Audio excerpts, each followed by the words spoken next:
focus, big situational day once again with 2-minute, third downs, being able to work a little bit of a red zone work. And it's been a big point of emphasis throughout the year, just to continue to improve, in those cash down or situations, third and fourth downs, and just continuing to help build the knowledge of situation and understanding of base expectations per concept. And I think guys are really working hard to correct the issues that have shown up, but also continue to work to play to the highest level possible, when we get those opportunities. But I thought today was a good day all in all. Some good special teams work, and definitely excited about the rest of the week and as we continue to prepare. A few things personnel wise. What we're going to announce that Chubba Purdy is actually going to be out for the rest of the season. We had a situation that came up. He had surgery yesterday.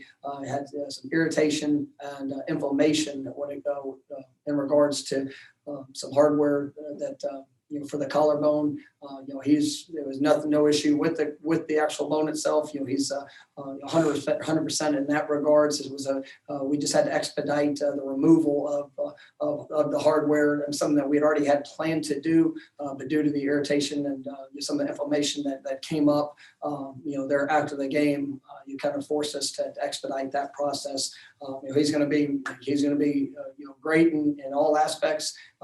He's just one of those things, an unfortunate timing of that got accelerated there in something that arose there after the game. And so Chubba will be out for the rest of the year. And then also wanted to announce that Meiko Dotson is going to be out for the rest of the season. You've been working hard to try to get back, but just not looking like that's going to be able to happen before the season's end. I've had great talks with Meiko. His plan is 100% to come back and to still continue to be a part of this team. A young man that's done so many things the right way, and just the mindset, the attitude, the approach. And I hate it for him, that he's been limited and kind of been dealing with injuries throughout the course of the year. But you definitely believe that he is a great corner, a guy that has big play potential, really played through a lot of I'd say pain and issues just throughout the times that he was here. But you would think that he's got a chance to be one of the better corners in the ACC. Once he gets back and healthy here for this next season. So we're excited about him being a part of the program, continuing to move forward. But unfortunately, he won't be ready to play anymore here this year. So with that, we'll take questions. First will be Irish football from Warchant. How has Jordan returned from his absence? And with only 2 scholarships quarterbacks available, is there anybody else, like in an emergency case, you would even have that could take snaps at that position? Absolutely. Jordan's doing well. Has been active throughout the week. So definitely excited about having him back throughout the course of the week. We've got a plan in all situations. That's one thing 2020 has taught us, that you have to be prepared for anything that can show up. It's unfortunate that some of the things have occurred, but at the end of the day, it provides new opportunities, and we definitely have a plan in all aspects.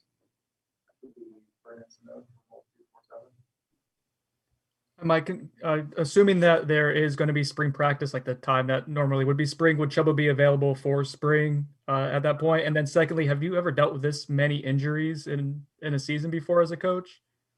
First off, to answer the first question, Chubba absolutely will be ready to go.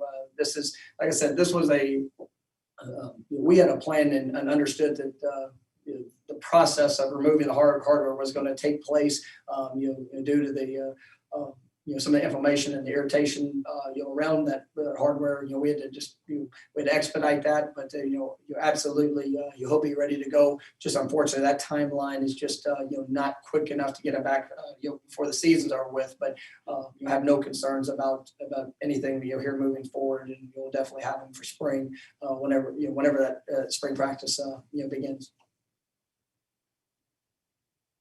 And no, I've never dealt with this many injuries anymore. Sorry. On that topic, is the team at a point now where they just kind of roll with stuff like this when it comes up, since you guys have had so many things to deal with?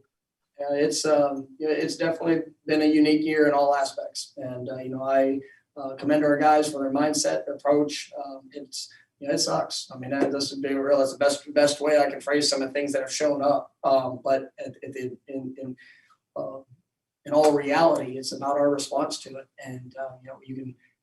I hate it for anybody that's been injured or had to miss time or opportunities. A lot of things that are really outside of our control. Just some freak things that have occurred. And but on the flip side of it, we come out and we go to work with every person that's stepping on that field with a mindset and an approach to get better, to improve in all areas. And that's the thing that I am pleased with. Like even today, our energy, our focus, the details of what guys are working to apply. I mean, I've seen some guys have their best week of practice, that maybe haven't even contributed out there on the field for whatever reason, but they're just continuing to push. They're continuing to grind away at that improvement, and you're going to see guys that might not have shown up as much earlier in the season that I think are going to be able to finish extremely strong and help this football team. And so that's what we're here to do. All the circumstances and different situations that have arose. I mean, it just provides opportunity to show that response. And I like what I'm seeing from this team, and we're just going to continue to work away at it. Next will be Staley from Hamsa Democrat. I know you touched on this a little bit yesterday, but just talk about the improvements that you've seen in the run defense, because you're playing a Clemson team that has one of the better running backs in the country this week. I mean, it's going to be a great challenge, but I think our guys are definitely improving, and even the negative plays of what we've seen are in these last few weeks are things that are very correctable, whether it's a fundamental in tackling, making sure that that we're winning our gaps when we're there, and just making sure that that we're relentlessly pursuing the ball in all situations. And I think our guys are definitely gaining in their confidence in what we're doing when it comes to our fits, and just the accountability in regards to that. But we're getting better, and so you see some guys. I know I mentioned it yesterday. I really like some of the strides I'm seeing from our defensive front. Robert Cooper, Dennis Briggs, Fabian Lovett, Drew Thompson, they're that interior core, guys. I mean, they're pushing hard, and some guys are being thrust into more action. I know Jarrett Jackson has an opportunity to be able to impact us, or make an impact for us with just recently getting his eligibility. So excited about seeing some of the steps he's taken, and then with the end position and working all the way back. I mean, guys are really investing to get that cleaned up, and we're seeing some steps in the right direction. Go back to Brendan. How's Hamsa feeling after his first full game of the season, or I guess first game of the season? And then kind of going off that too, Mike, what's it say about Hamsa that he stayed engaged to get to this point? I mean, with 4 games left in the season, he comes back and plays for you guys. Just an incredible young man. And, he's a competitor, and that's what I love. I love being around competitors and guys that, just are willing to work, willing to invest for what they want to achieve, and to make a positive impact. We had him on a rep count last week. I wanted to be smart with him, and he was able to. I think he played 23 to 25 snaps in the game, and wanted to see how he was going to respond there after the game, and he came out of it feeling better, better than what he felt coming in. And, as he's continuing to work, had another good week of practice. So we're excited about, seeing, we'll probably raise that number up just a little bit depending on, where that is. But, we want him to continue to grow in the confidence with every rep that he takes. But, he is a special young man, and he definitely provides a great spark for our team. I love being around him, and he is an inspiration to everybody within our program, coaches, players, everybody involved. So it's fun coaching that one.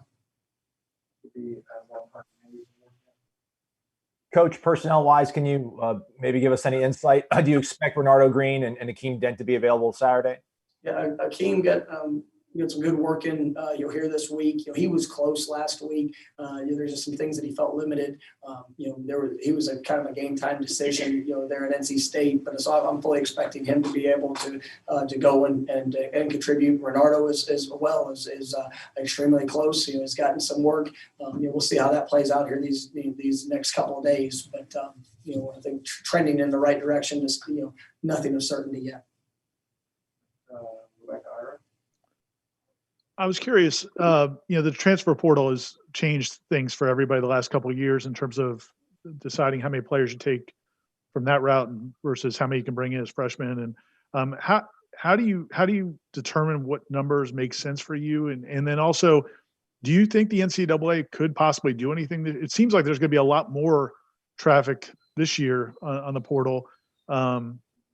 And teams might be losing a lot of, do you think there's going to be any relief there in terms of how many players teams can bring in a given year?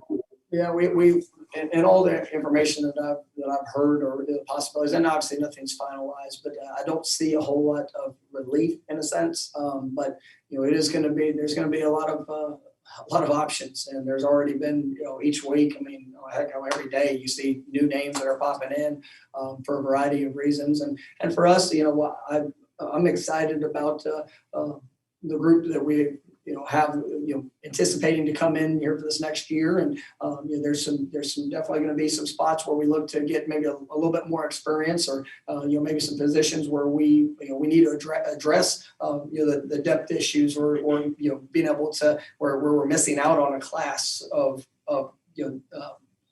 I guess with a year of trying to be able to go in and maybe get a little older player to kind of fill that in some aspects. But it's going to be a process that we're going to work through, and it's definitely the first time in college football that this is going to be a possibility with as many new I guess faces that could come into the program. But on the flip side, for us, it's all about finding the right fit. And if we can identify guys that come in and hope impact our program immediately, that fit the mindset and the foundation of what we're building, here moving forward, then we'll definitely explore all those options. But really excited about the group that we have that we're anticipating to come in, and we'll definitely have some key additions to that. Coach, how sort of fluid are your practice plans? I mean, do you enter every single day wanting to get X amount of periods in, and how often are you having to cut practice short or extend practice because you want to see something that you haven't seen in the lead up?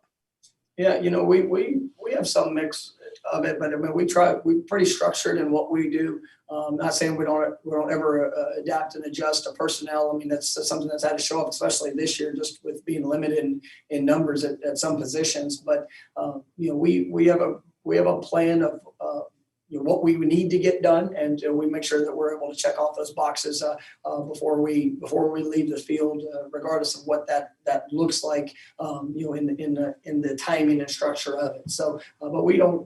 There's not been major adjustments that have had to been made, but we definitely have had to adapt a little bit throughout this year.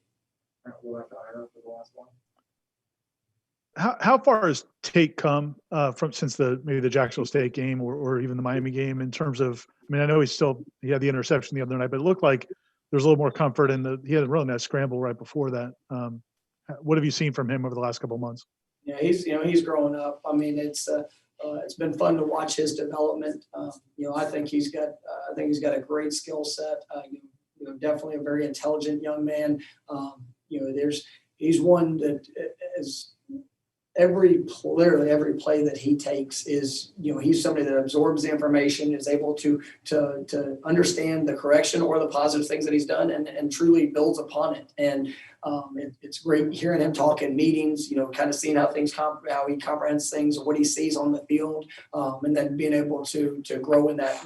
I think when you look at our football team, not just Tate, we're a team that is in need of continued physical development. And, they really got it. We took a big hit. You look at all the numbers of what we were able to do there in the first couple months, that we were here, and all of the games, and then you have COVID and the quarantine hit. It did kind of set us back a little bit there on our progression. But a guy like Tate, I mean, you look at a lot of the players that we have as we continue to get bigger, stronger, faster in all regards. I mean, it's going to be fun to watch these guys develop from that aspect of it. And I think he's going to be something that's going to truly flourish as each of his opportunities expand and as he continues to grow up. All right, thank you. All right, thanks, guys.